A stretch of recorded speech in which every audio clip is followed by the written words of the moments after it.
वीताखिलविषयेच्छं जातानन्दाश्रुपुलकमत्यच्चं सीतापतिदूताद्यं वातात्मजमद्य भावये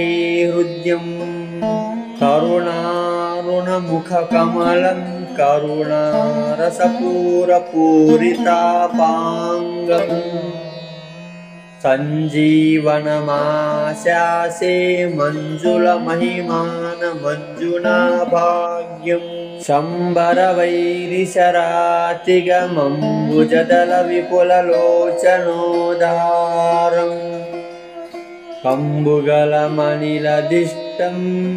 बिम्बज्वलितोष्टमेकमवलम्बे दूरीकृतसीतार्तिः प्रकटीकृतरामवैभवस्फूर्तिः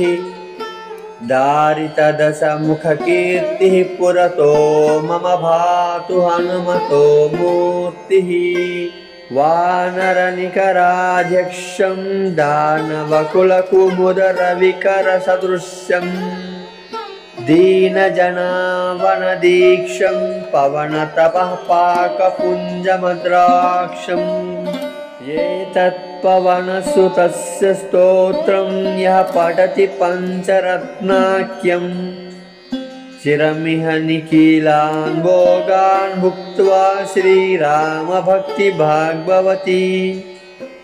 इति श्रीमच्छङ्कराचार्यकृतौ हनुमत्पञ्चरत्नम्।